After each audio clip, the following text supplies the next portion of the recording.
Actually, I featured John's blue-white Delver list with no equipment in my column this week. So if you want to go check that out, you can see what Pennick is doing here.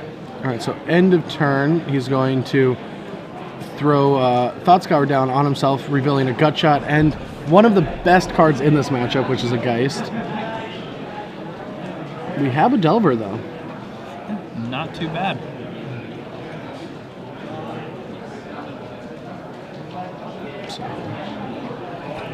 Delver Secrets comes down. Let's see what Luke Como can do against this guy. He's going to start the game off with a Ponder, trying to set up some of those crazy miracles. And I see a Blade Splicer there. But no white mana. I don't see any white mana right now. I see one of it. Yeah, he's running one Tamiyo and one Gideon Jura as a Planeswalker package to end the game. Great control aspects to a mid-range deck where, because you're running things that go over the top, you need to have a couple of those Planeswalkers to help protect the whole strategy.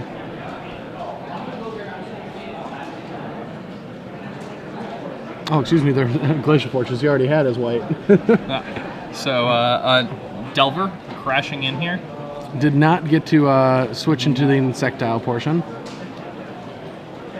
But there is the Geist. So Luke does have one Whip Flare in his deck, but I don't know if he has access to it right now. But there comes a Blade Splicer, bringing down a 3/3 Golem that has first strike at the moment. Not the worst card. No, I mean, John will have to have an answer to this. He drew another Delver. So it's not actually the worst position to be in. You do have a Gut Shot to deal with the Blade Splicer if Luke plays a Restoration Angel and you don't have Mana Leak up. You can play another Delver Secrets that Golem can't really attack in because the Geist just crackbacks. But okay, so he's just going to send in, puts a 4/4 Angel into play. Interesting. So I think John must have Mutagenic Growth. Yes, so he's got one of his one Mutagenic Growth. And that's the perfect card to have here. Yeah, it's a perfect answer to this Golem. The Golem's going to deal 3 first strike damage, but it's into a 4/4 Geist. So Golem goes down. The Angel deals 4, dropping Luke to 15. And a second Delver comes down with not only a Mana Leak in hand, but if John draws another land, he has Snapcaster Leak as protection as well. Going to be pretty good here for John. And now both of these Delvers are kind of... just ticking time bombs. Yeah. They are giant dusk wasps, as it were. All right, so Ponder trying to find one of those bonfires, trying to wipe this board. Yeah, that's really what he needs at this point. I see a Snapcaster, a Seachrome Coast, and what looks to be a Blade Splicer. You know, interesting. Normally you wait till after you ponder to decide what land you're going to play, but because Luke is playing a deck with these bonfires, sometimes he's not going to want to do it that way. So. All right, so he draws that Seachrome Coast, and he puts that coast into play, and passes the turn. I almost like it. I mean, I don't really like attacking the Blade Splicer, but what's that Blade? I guess that Blade Splicer holds back the Delvers, yeah. So if they don't flip, it holds the Delvers back. Didn't hit yet again. Another Snapcaster Mage for John Pennick here.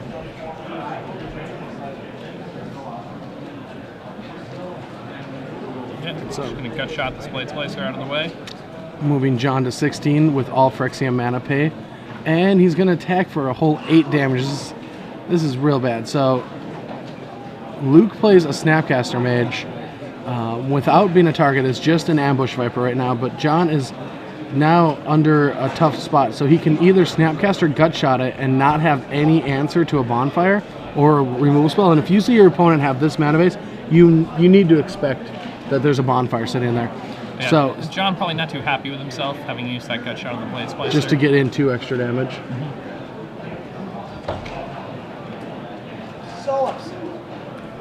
But here, you know, it's not even that bad to trade your Geist for the Snapcaster here, because even though the Delvers are just 1/1s right now, they have a lot of potential damage Yes. built into them, and you know, Luke will still have an empty board after this attack, And this is the he's going to Walker be turn. dropping to 9. Yeah. This So is you need to have your Mana Leak up. Yeah.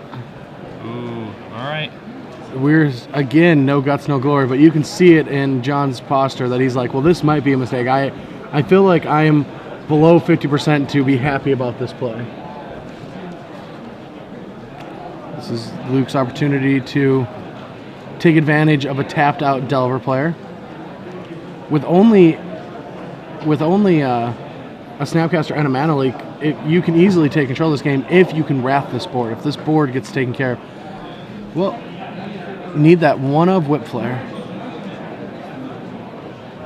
So he shuffles, digging for a Whip Flare. He's got access to 1. And now I do like the saying, you can't get a Miracle if it's not in your deck. But we need him to not draw a Miracle right now. We need the one of Whip Flare.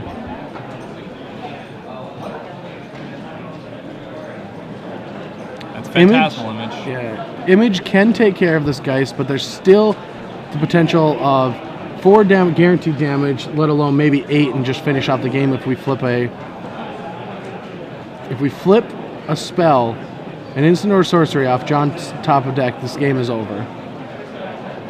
All right, we hit a probe, and Luke Como picks it up. Now, John's sideboard is a normal Delver player. He's got access to 2 negates. Not that normal. They've been slowly moving this way. I guess not. He's got a Torpor Orb and 2 Spectral Flights. So when he plays against the green decks, he's like, well, my Snapcasters aren't that great. We want to invest into spells that actually can take advantage of the way that my deck's built. So he can do that. He's got a Stony Silence because no one likes losing to Trading Post. No one does. It's a sad time when it happens. Yeah, but we have 2 negates and 2 tomatoes that are very good in this matchup that will definitely be coming in. Like gut shots aren't really that great here. The Mutagenic Growth's pretty decent actually because it does beat a Blade Splicer for a Geist. But I'm more interested in Luke's sideboard. So Luke is all over the place. He's got so many one-ups. I'm just going to list it all off. He's got a Batterskull, a Whip Flare, a Gideon, another Tameo, 1 of Zell's Conscripts, 2 Oblivion Rings, a Revoke Existence, a Steel Sabotage, a Divine Offering, a Dissipate, and a Negate, and 3 Purges. So of all of this stuff, I think a Whip Flare, a Gideon, probably the Divine Offering come in. So not many cards. So the Entreat the Angels should come out. I don't think that's that great of a card in this matchup. No, I mean, to be honest, the only card I really want here is Whip Flare. I like Gideon in this matchup. You run a bunch of ways to deal with it, and then you slam a Gideon. That picks off the Restoration Angels or the Delver Secrets. Now, I know that John's playing Talran, but most blue-white Delver decks are running Restoration Angel these days. So you get to pick those off with your Gideons. You run a control package that you're trying to get to a point in the game where you can end it with a spell, and you don't want to keep 1-for-1 in your opponent, and that's what Gideon really does. Deal with the Geist and let the Gideon pick up the rest of the slack. So with that, you probably want to bring in a Divine Offering so you have access to kill a Pike. Because even though Pennick's not running it, I assume most of my opponents are running some kind of an equipment, and right now it's Pike. That's the most efficient one that people are using right now.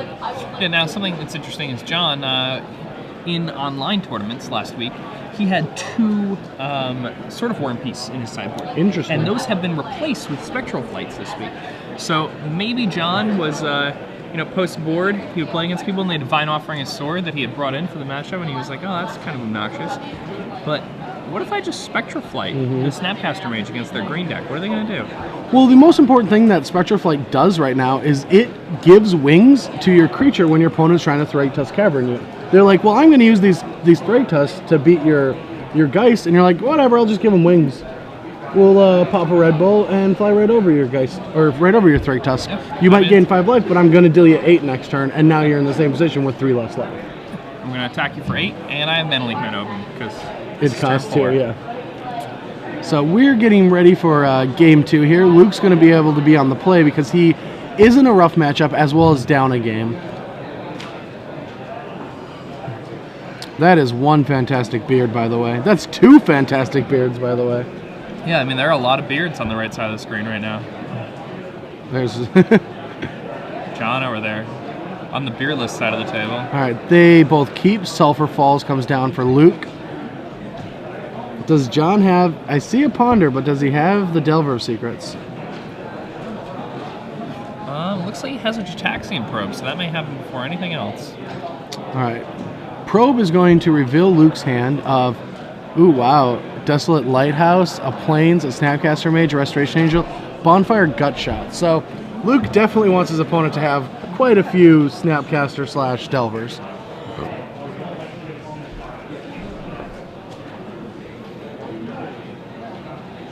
I have yet to see many. The last time I saw Desolate Lighthouse activated was when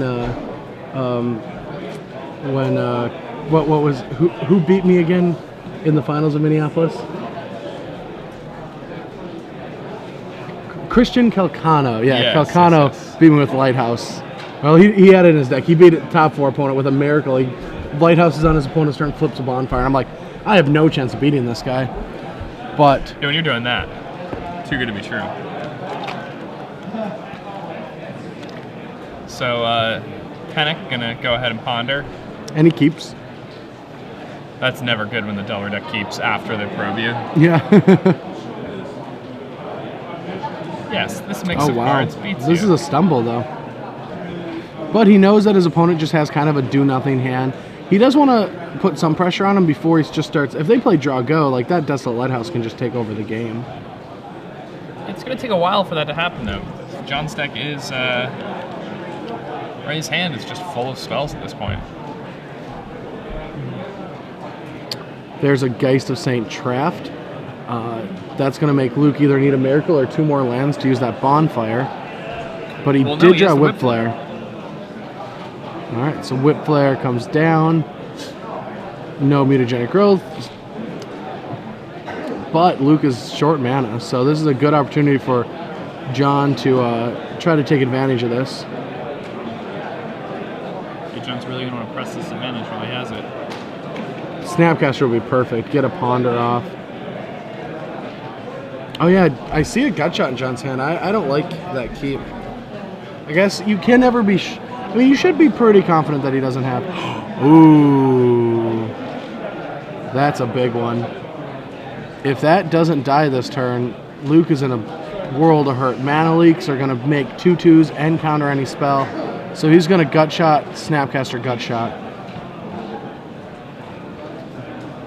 And now, because of this, John can in response Gutshot the Snapcaster, getting a token, Yep, putting a makes Drake 2/2 into play. flyer. A Tim Aiton token. Obviously. Because what other type of token would you really use? I don't know. That is by far the best token. It could be the Osip one, too. Osip's got a pretty good token. With the fisticuffs? Which OSIP token? Aren't there 2 OSIP tokens? I don't actually know. So, Tim Aiton deals 2 damage to Luke Como, having flying as well, just so you guys at home know that Tim Aiton does fly. In fact, he does. And a 5th land for John. Does he have... I see some spells, but I wonder if he brought in his Tamias. I think he would. I think they're very good in this matchup. But now Luke has 4 mana up. He's got a Restoration Angel, but he's going to run that Blade Splicer into a Mana Leak, unless John wants to image it and bounce the Golem. Which seems like a very reasonable line of play. Yes.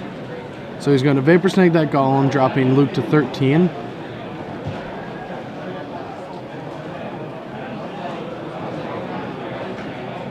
And another Gutshot. So Tim Aiton gets in, dropping Luke to 11. And Image hits the board, creating a 3/3 Golem. Pretty nice for John.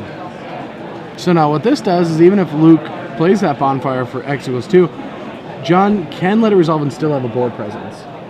Yeah, he'll still be winning the board position. And if Luke decides to go for some sort of crazy Restoration Angel Blade Splicer play, We have then a Gutshot John and a has Mana Leak. Mana Leak and Gutshot. So we're just going to try to resolve this main phase 1.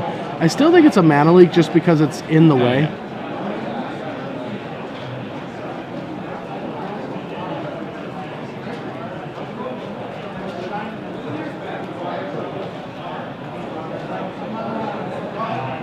Ooh, a Geist. but Not too bad. he could play Geist, forcing Luke to Bonfire and bounce that Geist back to his hand. I do like that play.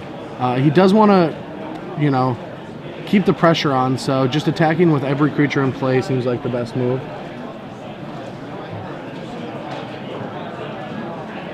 Alright, so he's going to Gut Shot just to make sure that Luke doesn't have any board presence, and attack for a total of 6 damage, dropping Luke to 5.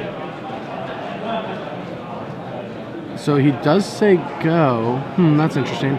This is just going to... This means that Luke can actually just play the Gideon and take it out. It will take 6 damage, but it stays in play. And I mean, Gideon, not too bad in the spot. There could definitely be worse cards for Luke to play here. Wow, Whip Flare off the top. Not going to deal with everything, but he can Whip Flare the 2 creatures and Divine Offering the Golem. And this lets him play a little bit around Mana Leak. Deal with half the board with 1 spell and Mana Leak the... So even if John does have a Mana Leak, he gets rid of half of the damage, so... Alright. So Divine Offering is going to take care of the Golem, and John's just going to be forced to play out that Geist.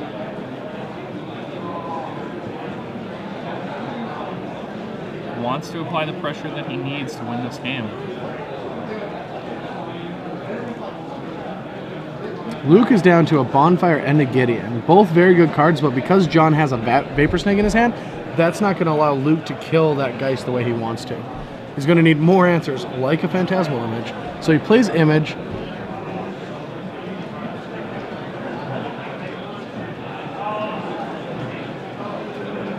John respawns with Vapor Snake. That's going to force the Phantasmal Image just to die, because there's no target in play.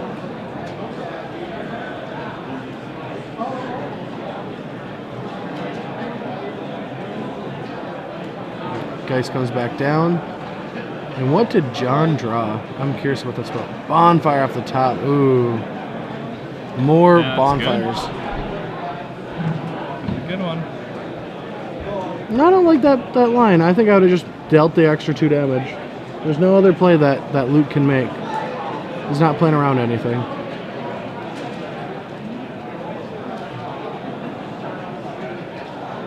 Geist number 2. Alright, slams Bonfire.